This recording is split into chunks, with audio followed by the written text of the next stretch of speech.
edukasi, intelektual, dan obrolan seru inspirasi OSIS. Jangan lupa subscribe.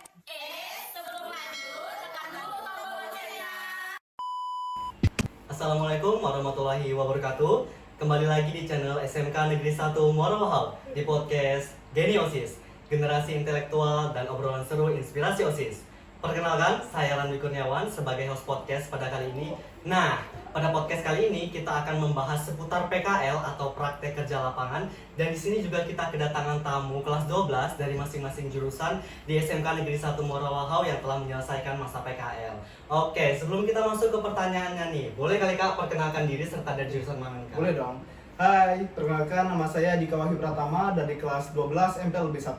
Hai, saya Nur Aprianggranto, saya dari kelas 12 TBSM. Halo semuanya, perkenalkan nama saya Mario Gregorius, biasa dipanggil Mario. Saya dari kelas 12 ATP 2. Oke, halo Kak Dika, halo Kak Apri, dan halo Kak Mario. Halo. Gimana kabarnya hari ini Kak? Baik? Alhamdulillah. Udah siap belum nih Kak menjawab pertanyaan dari saya? Oh, siap nih, Siap. Siap. Oke.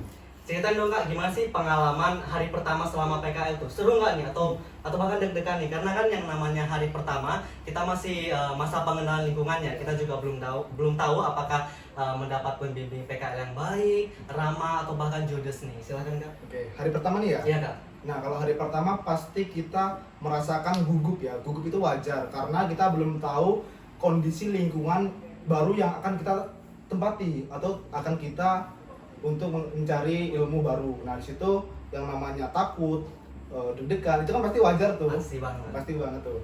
Nah, jadi tenang aja, itu cuman sementara aja kok. Cuman baru datang, deg-degan, pas perkenalan udah nih. Kalau udah kenal, wih asik-asik semua tuh orangnya. Seperti staff-staffnya, manajer, askep dan lain-lain. Nah, kalau dari saya nih nggak beda jauh dari Kak Dika. Emang jujur pertama kali PKL tuh terasa gugup, terus deg-degan, takut juga, takut kenapa, takut dimarah. Tapi cuma ada senang juga karena mengenal lingkungan baru yang kita belum pernah kenal. Datangi gitu. Ya, datangi. Kalau dari saya sendiri sih sama ya kayak Kak Dika sama Kak Apri, cuma melengkapi saja. Kalau pertama ya kita emang perkenalan dulu. Setelah itu nanti kita akan diarahkan dulu kayak meeting atau diskusi bareng sama manajer. Apa yang akan dilakukan Iya. gitu ya?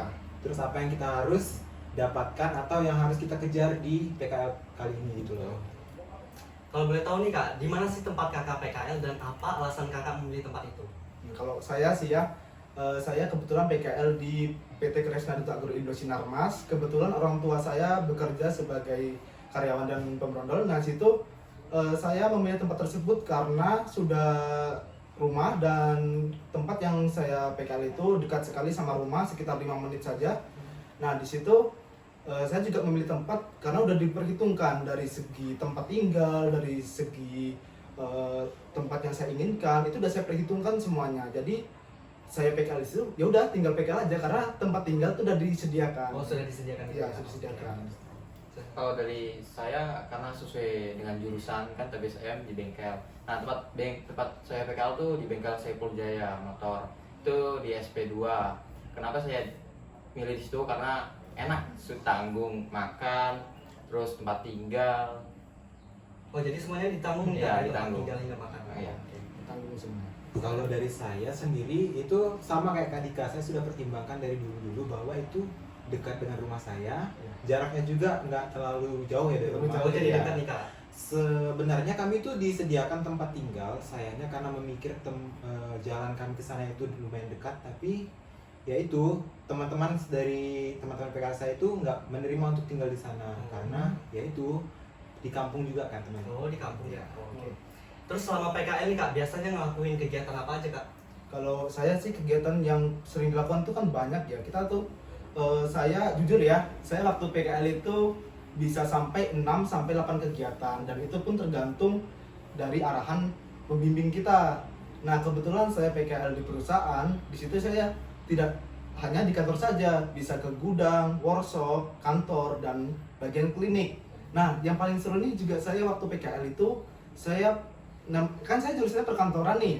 Saya juga membantu mantri atau perawat laki-laki untuk membantu seperti apabila ada karyawan kecelakaan, itu saya membantu untuk mempersiapkan obat-obatan seperti itu. Itu paling seru itu karena waktu saya PKL juga saya bisa ke workshop, ke gudang, itu banyak sekali data-data yang bisa kita input. Nah untuk adik-adik yang mau PKL, kalian harus siapkan mental semuanya.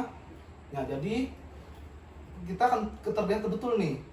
Kita nggak tahu nanti pas tempat PKL kita ada berapa orang, siapa tahu ada dari sekolah lain. Nah kalau pesan dari saya ya, intinya nanti pas PKL kalian harus tunjukkan semangat betul PKL, karena kita akan kelihatan tuh mana yang rajin, mana yang enggak, itu akan kelihatan dari pembimbing Iya, kita. bakal dinilai gitu. Bakal dinilai. Oh iya. Kalau saya sih kegiatan saya selama PKL di bengkel ya melakukan kayak servis motor, ganti oli, itu paling sering saya lakukan. Paling sering ya. Ngecek apanya Mesin-mesin ya. ya. Oke. Kalau dari saya sama kayak Kak Dika ya, karena berhubungan dengan perusahaan. Iya, Ya. perusahaan. Kalau kami tuh karena ATP itu mungkin lebih banyak kayak gitu, tapi kegiatan utama kami lakukan mungkin kayak grading itu, kayak sensus, kalibrasi, terus kayak ngukur pH tanah itu ada. Tapi bagi teman-teman atau adik-adik yang akan PKL itu nggak menutup kemungkinan bahwa teman-teman yang perempuan itu bakal turun kerja ke lapangan, Oh, bakal ada kerja di kantor kalau Kantor. teman-teman ya. Oh jadi dibagi gitu Iya. ya. Oh. Tapi tidak seutuhnya juga perempuan semuanya, tapi laki-laki Iya. juga ada. Yang pintar main Iya, laptop gitu ya. benar sekali. Ada nggak sih Kak pengalaman yang paling seru gitu atau yang paling menantang selama PKL? wih ada nih kalau saya itu kan kita PKL nih dari bulan Juni sampai Oktober. Nah Benar kebetulan Ya. di situ ada bulan Agustus. Nah yang dimana saya pernah menjadi yaitu panitia lomba. Nah di situ saya menjadi panitia ya untuk penanggung jawab, di mana itu adalah yang dimana kan kalau perusahaan tuh pasti karyawan ya, yang pasti karyawan pemainnya. Di situ saya belajar seperti tanggung jawab, seperti kayak kita tuh mempersiapkan sesuatu hal acara yang memang kita persiapkan, yaitu kita kan panitia nih, kita apa aja sih yang harus disiapkan. Nah itu kita harus tanggung jawab. Wah, kalau saya sih pengalaman paling menantang saat PKL tuh ada. Saya kan kurang kelistrikan, kalau kelistrikan saya kurang paham. Nah, di situ saya tuh pernah mencoba, tapi ya akhirnya salah, kayak terjadi konslet pada sepeda motor itu. Dan akhirnya saya kena marah. Oh dimarahin gitu ya? Iya. Oh, oke. Nah, kalau pengalaman dari saya sendiri itu mungkin saya dipilih menjadi MC ya teman-teman. MC, ya, ya. MC. Keren tuh. Karena saya pernah nge-MC di SMK, tapi yang kali ini tuh berbeda banget karena nge-MC nggak pakai teks, karena Oh. ya semi formal ya kan teman-teman Semi-formal, pasti ya. ngerti ya kan MC semi formal itu gimana. Iya. Itu aja sih. Oh, oke. Keren. Menurut kakak nih apa sih perbedaan yang paling terlihat antara sekolah dan dunia kerja Kak? Yang paling terlihat sih yang pasti intinya tuh kalau di sekolah ya kita lebih ke teori ya, memang sih ada praktek, tapi kalau perbedaannya sama dunia kerja itu kita memang dituntut belajar praktek langsung bagaimana dunia kerja nyata, itu simulasi kerja nyata itu. Kalau di dunia PKL ya kita tuh kayak simulasi sudah itu. Iya, benar sekali. Simulasi sudah. Yang paling terlihat di sekolah sama di dunia kerja tuh ya beda. Gak jauh beda dengan jawabannya sama Kak Dika. Karena di sekolah biasanya tuh kayak teorinya aja. Cuma kalau di dunia PKL tuh kita dapat Dituntut gitu. dituntut dapat kerjanya, dapat teorinya juga secara langsung penjelasannya. Iya. Misalnya kita nggak bisa ya Tanyakan langsung gitu ya sama bertanya. pembimbingnya gitu ya. jangan malu bertanya. Jangan Nanti malu bertanya, sesat di betul jalan. sekali. Iya benar sekali. Kalau dari saya sendiri itu kan kita mengetahui bahwa di sekolah itu kita belajar 30% materi, 70%-nya Praktek. Iya, Ya, praktek. betul sekali. Iya. Tapi kalau perbedaannya di Dudi itu kita dituntut itu semuanya 100% harus pintar praktek. Oh. Kita nggak ada materi di sana ya, Iya. kecuali kalau kita nyusun laporan baru ada materi. Karena itu akan dibantu sama pihak Dudi sendiri. Iya betul betul. Iya. Ada nggak nih Kak skill atau hal baru gitu yang didapatkan selama PKL? Oh ada. Kalau skill sih yang pastinya komunikasi ya, karena namanya juga dunia kerja yang pasti itu komunikasi sangat penting. Karena apa? Apabila terjadinya miskomunikasi itu saya pernah juga ya dulu saya pernah disuruh membuat budget tahun 2006 karena saya kurangnya komunikasi gitu Iya, ya benar. sama pihak terlibat. Jadi saya ada kesalahan. Jadi skill itu yang kita dapatkan paling penting itu adalah komunikasi ya. Komunikasi itu sangat penting tuh. Nah untuk hal baru yang pastinya kita mendapatkan pengalaman baru ya kan. Iya, benar.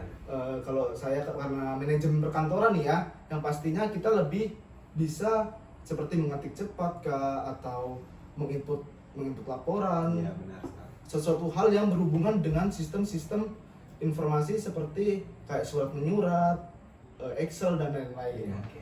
Baik, skill yang saya dapat sih banyak nih ya dalam PKL itu.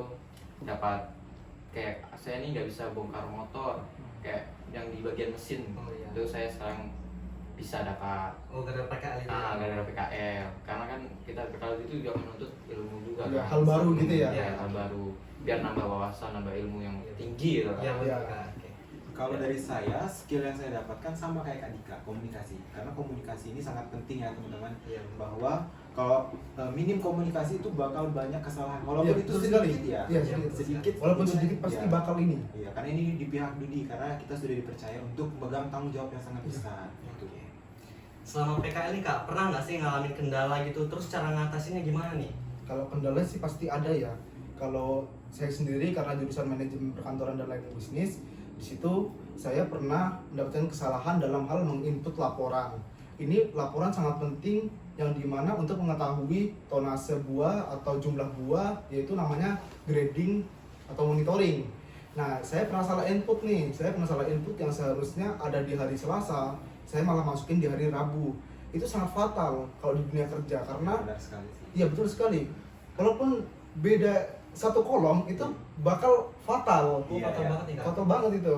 Makanya setiap hal yang apa yang kita akan lakukan itu adalah tanggung jawab kita.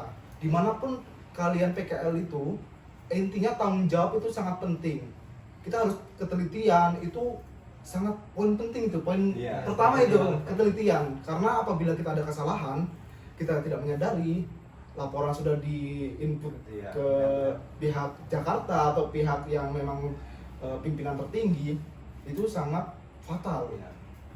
Baik, dari cara ngatasinya dari hal yang kita melakukan kesalahan itu ya kita harus fokus dalam melakukan pekerjaan, karena itu tanggung jawab kita saat PKL, dan itu juga tanggung jawab besar saat kita melakukan pekerjaan. Kayak istilahnya itu kalau kita melakukan kesalahan itu nanti yang tanggung jawab itu bukan kita tapi pihak bengkel, Iya, pihak Kan bengkel gitu ya. Pasti rugi, sih. ya, Iya, rugi, rugi. kayak gitu ya. Kalau dari saya sendiri itu kan kendalanya yaitu dari saat kita mumpuk. Teman-teman pasti tahu kan Jonder ya, tahu banget. Karena di situ kan ada namanya hopper. Hopper itu di bagian belakang. Biasanya itu kita ada yang kelebihan mengisi pupuk yang kadangnya 250 gram, jadinya 300. Itu kadang kelebihan. Itu biasa disebut overdosis atau overdose ya.